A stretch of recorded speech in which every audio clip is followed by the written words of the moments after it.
Okay, we've talked about this a couple times because we've had several potential buyers, lowballers, tell me all kinds of things about this. The one guy that told me, hey, I'm going to offer you basically $125, and that includes the shipping. He thought that the eBay shipping was inflated, like eBay inflates it. No, eBay actually is cheaper than going to U.S.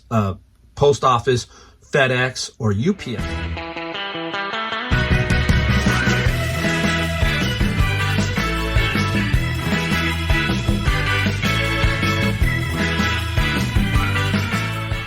Hey everybody, welcome. Mike, the Golden State Picker. Yep, I'm back in my garage with another video. And if you're new to the channel, welcome. We do it a little different sometimes. We're gonna try this. This is the year I'm gonna try and get out and use the GoPro. I'm gonna do it, but I can't right now. The weather has just been horrible. This winter is a top three of just bad here in California. And for us, that means it just rains. But we got snow down to about 500 feet and actually closed the road going over to Santa Cruz. That's Highway 17. So if you've been through here or you know about Highway 17, that road was closed Friday. Couldn't get over. And the roads up to a lot of the mountain areas here are closed because otherwise you'd have thousands of people going up there to use sleds and stuff. A lot of people are complaining about that, but guess what? You just can't have that many people up there. That'd be crazy, right? It's dangerous when it's slippery and wet. There's a restaurant I used to work up off of Mount Hamilton Road that's 4.5 miles up, and for sure that thing has got snow and it winds around, and if it's wet and icy, forget it. That's one you don't want to be driving. So so the weather has sucked. That means garage sales have sucked. There are none. We can't find any because it's rained on Saturday or rains on Friday, and people they're just not into it yet. Yeah, I live in California, but we still have winter, and it doesn't mean we just have this huge proliferation of garage sales. It does taper off. Tell me if your area is having garage sales and you're on the East Coast, because it's still cold back there, going hot and cold. I know Florida always has them. I think Arizona always does. Maybe Vegas, but Vegas is getting some snow, so it's a little bit different everywhere. Let me know in the comments if you've been hitting some garage sales or no luck with garage sales. Be very interesting to know. Also, my truck, if you've watched the video, my truck was broken into. They busted up the lock, took off the collar, punched out the door locks. The truck is pretty much disabled right now. I'm going to make a video on the progress of that, okay? I will tell you it's not fixed. It's been a nightmare. Not much I can do about it. I just can't, that's part of life. It sucks. And it sucks being part of California because California has gone through a lot of issues right now. We have a lot of homelessness. We have a lot of stuff. And cars are being broken into every night. Catalytic converters, the whole 9 yards. I'll make a video updating that whole thing. I'm hoping to get to a conclusion. Still dealing with just the issue overall. So I will get a video out on that. Don't want to spoil it, hopefully the video will probably be before or just after this, somewhere around there. I'll try to make it after this, obviously. All right, so also we are going to give another book away. I got one. I got the one. This one's been hard for me to get sometimes. I'm telling you, if you can use this book, you're going to put a comment down below and tell me that you want this book. First in wins. That's the only way I do it. If you already gotten a book from me, don't play. Here it is. The Magic of Thinking Big. Amazing book. Now, mine is over here full of highlights. I took mine to Hawaii. That's how good this book is. When I was in Hawaii, this is the book that I kept reading over and over in sections. I'm telling you, great book. The other one was Atomic Habits, but this one here, and it's just hard for me to find. I could buy it, but I like finding it because I want to give it to you guys. So first in wins. Let me know. I will put a comment back to you. You'll have to go to my email and say, hey, here's my address, and I will send this out to you free of charge. Okay? I like doing that. You got to read. That's the number one thing I've told myself over that I wish somebody says, well, what would have you wished you'd done younger? More reading, guys. Simply more reading. There's so many good books out there that could have made my life easier. So hopefully I can make somebody's life a little bit easier right there. All right, now, before we get into what we sold, we got one item we found. We'll talk about that too. Before we do that, I want to bring up an article. This article, if you're new here, we talk about some other things too. Now, Disney has been in the news a lot lately. I've had a couple of Disney articles. They're laying off people. They're having all kinds of problems. And it's just becoming a nightmare. This is where I believe companies just need to stay out, be Disney, don't worry about everything else. That's my opinion, okay? If some of these companies would just be their company and not go out into all this other crap. Sorry I had to say that, but you know what I mean. They'd be far better off. But now, here's a good story about Disney because it involves an individual. So I came across it and I said, oh, it's a good one. A California man has broken the Guinness World Record for the most consecutive visits to Disneyland on Tuesday after traveling to the happiest place on earth almost 3,000 times. All right, consecutive. Think about that. That's crazy. Jeff Reitz, 50, started visiting the theme park every day in 2012, totaling 2,995 trips over the course of 8 years, 3 months, 13 days. Couldn't miss a day. COVID threw him for a loop because he would have been done 2 years ago, but COVID messed him up. So, 8 years of your life devoted to doing something like this. He said it started out as a joke between friends. And basically, he was unemployed, and he said, we decided to use Disneyland as a positive as we were out of work, and they had annual passes that had been gifted. So it was a source of free entertainment. So it's just crazy. 8 years. You couldn't go anywhere. You were tied down to that. If you were sick, you had to go. Okay, just think about that, right? You start thinking about all of that stuff, right? Wow, even to hold a full-time job required me to keep close tabs on the park calendar along with my own to be sure I could make it to Disneyland before it closed when they had special events. Some days I would go on lots of attractions, and other times I would focus my attention on a single section of the park. He was a photographer, so he would take photos. He would just, he wouldn't just go through the gate. I'm sure there were times where he just went through the gate and walked right back out. There'd be a lot of times I'd do that if I was going to do this. But anyhow, he had a favorite ride. And his favorite ride was Matterhorn bobsleds. Okay? Now, what was your favorite ride, or what is your favorite ride at Disneyland or Disney World? Let me know. Now, I am impartial. I'm partial to still Splash Mountain. Splash Mountain was a lot of fun. I liked Splash Mountain. They're redoing that. We won't go into that. But Splash Mountain was really cool. The new one, Ratatouille at Epcot is pretty awesome. That's a pretty cool ride too. There's so many, right? I eventually want to try Tron. That looks pretty interesting. And I think they got a battle. No, what is it? What's the one? Oh my gosh, I can't remember the name of the movie, but it's at Epcot and it just opened up. It's got the raccoon. Oh man, I blew that. I have no idea and I forgot. But anyhow, so this guy basically 8 years of his life, no vacations, no nothing. Christmas he had to go. I mean, every day they were open, he had to make that trip. I hope he lived really close. I hope he lived close. Whew. All right, here we go. Let's get into it. Let's see what we found. I found one item.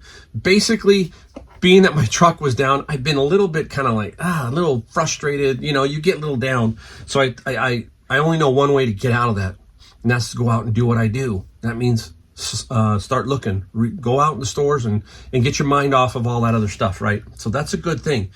When you're down and out, or you're just having some not a great day, get back into what you do. And I found this. Interesting. It was sitting at this one Goodwill, and it was only $4.39. So pretty darn cheap. The one thing you want to make sure, look at the back. There you go. That's what I was looking for. The mechanics back there. It looks pretty clean. There are no weights. If I had the weights, obviously that would be much, much better. But there are no weights. So I don't know. For $4.30, 4.8. You take it. $4.39. You take it. And there's a one up that's for $200 and it works completely. Maybe I get 50 to 60, maybe 50 to 75. I don't know. Look it up. But for $4, dang right, I'll take it all day long. All right, now let's get into some things that we sold. And let's get off right here. One of my favorites, always, the Bible. This one I had around for a while.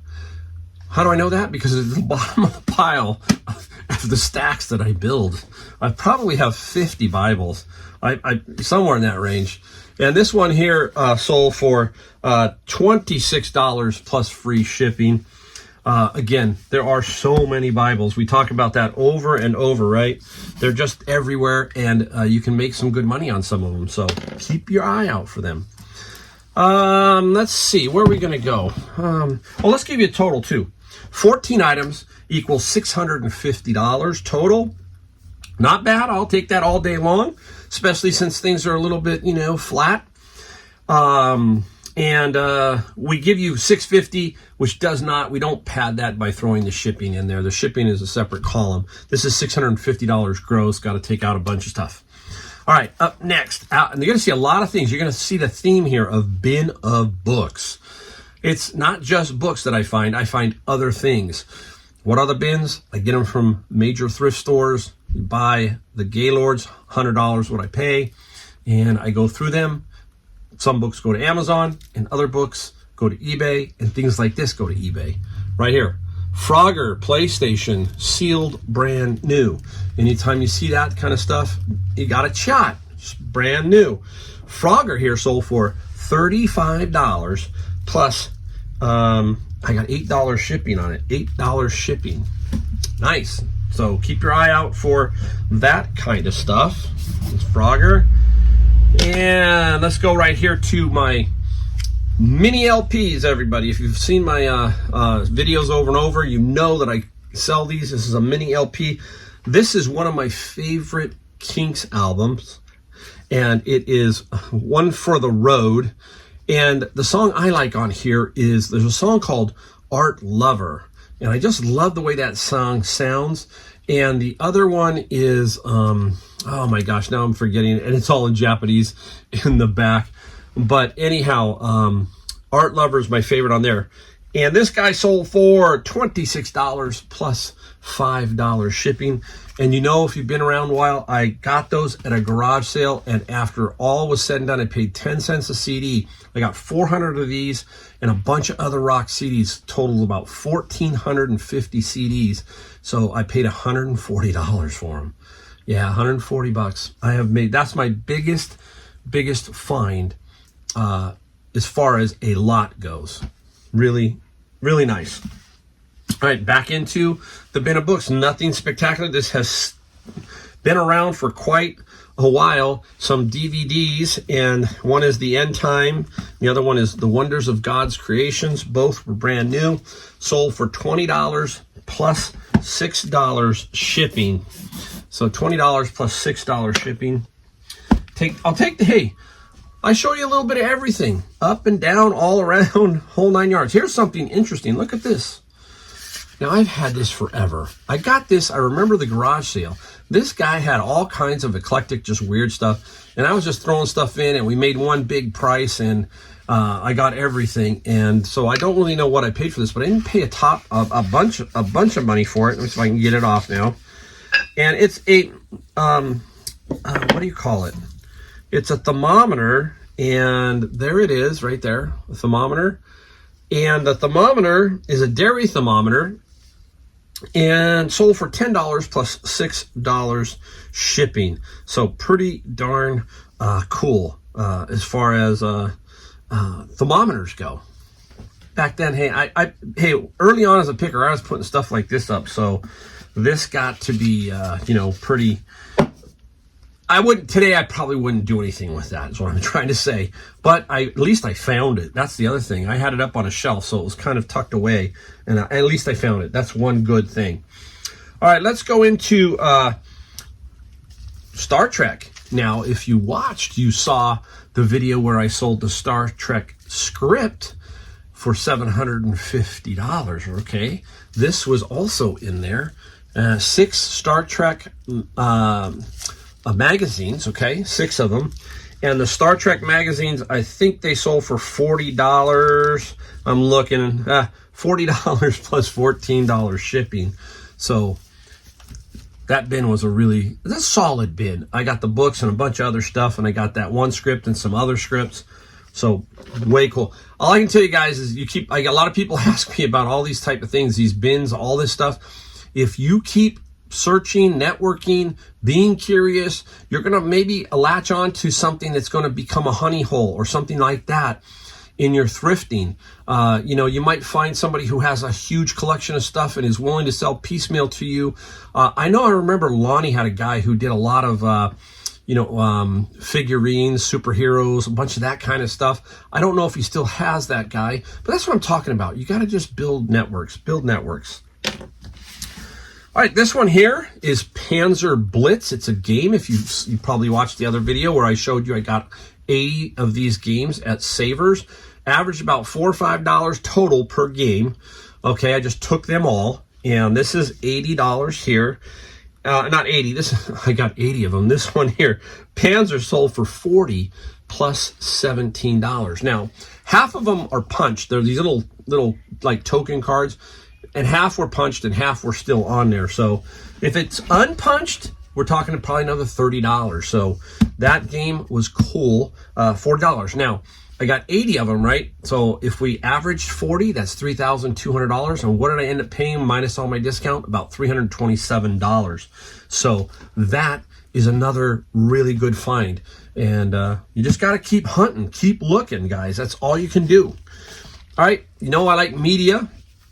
I do collect some albums, older classic rock. This is Depeche Mode. I like Depeche Mode. And this is Behind the Wheel. And this one sold for $20 plus $5 shipping. So a nice little find from Depeche Mode. Don't give up on some of the newer LPs that are out there now, too. I've sold some Ed Sheeran and some others for like $30, and I've picked them up for $2 or $3. So the new vinyl is not cheap to buy. If you got to go buy new vinyl, you're talking $30 to $40 on average in general. And some of the picture discs can be more. So keep your eye out you just kind of know. When you see that the album's like this, we all know the Perry Comos, the Herb Albert Tijuana. You know what those look like. We've all seen those, right? So when you come upon the rock and roll, if there's one, there's probably many more. So just keep digging, all right, let's go to the bin of books because, hey, I found some stamp books. There's no stamps in them. They're just the actual books that people can put the stamps in. So I lotted the 3 together, and I put them up for a price that I thought maybe they'd hit and see if I could get a best offer. And I did. I got a best offer of $40 plus $20 shipping. So no brainer. Just, hey, it's $40. Let's get it going. About half a bin. It's time to move on because it can add up. I've got a whole new, look at this. You want to see something else I found? I'll show you because I didn't show you in the video, but I got about 12 or 15 of these. Now these are just these stamp books. These are kind of cool. Let me take this one out. This one's got Dracula on the front. Speaking of stamps, these came out of the bin of books too. And what they are this is Royal Mail. So this is from obviously overseas, England, but they have the stamps already in them. See them right there? There's these stamps in every page, so it talks about certain things. And I got about, I think, 12 or 15 of these. And all of them have the stamps already in them. So they can average anywhere from $25 to $50 a pop. So another good find in the bin. So I just happened to finish putting those up. So I thought, hey, okay, there you go. I'll show you that. Take a look at that, right? Okay, let's go over here to something something that's in a box and then something that's not here. Boom, pre-boxed already, right, guys? Tyco Track. I got out came a tub. If you remember, a big tub, and inside of it was slot cars. There were 4 or 5 slot cars and track. So I separated out the track to Tyco and Aurora. And the Tyco one was over here. I paid $10 for that whole bin. And I already sold a couple of slot cars because that's where the money is in those slot cars. Some of them can be pretty expensive. I got one that is up for right around 75 or 100. It'll eventually sell. Took a best offer here on the track, $55 plus $25 shipping. That's how you do some things, guys. You got to pre-box them so that they just don't sit in a tub and things fall into them and things fall out of them. Some things you got to pre-box and they're ready to go, so I don't have to worry about shipping that one. It's all ready to go.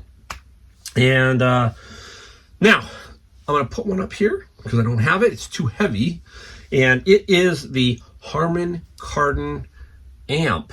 Okay, we've talked about this a couple times because we've had several potential buyers, lowballers, tell me all kinds of things about this. The one guy that told me, hey, I'm going to offer you basically $125, and that includes the shipping. He thought that the eBay shipping was inflated, you know, like eBay inflates it. No, eBay actually is cheaper than going to U.S. Post Office, FedEx, or UPS. Try taking one. The amplifier is going to be probably about 40 to 45 pounds. Take that box down without eBay, drop it on a scale at UPS, and see what they'll charge you for that. Yeah, probably 90. If it's 49, is what I charge. But let's say they might charge you 75. I mean, but they're going to charge you more. Anyhow, so I went back and forth with this guy, and I just finally said, see ya, block. This is the third one I sold. I got 4 of them, right? The other 2 sold for full price, the asking price. This one sold for asking price, $149.95, and $50 shipping. All of them have sold for $50 shipping. And I got one left. So I'm going to hold out on that one just to prove my point that if you're patient, you will sell it all at your price if you've got it priced properly. And I do. I know I do. Because the first 3 have sold.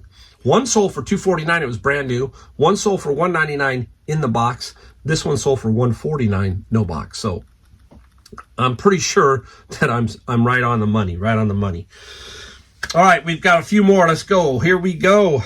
I'm gonna save this one for last. This is kind of a cool book. Got 3 books coming up. Take a look at this one, guys.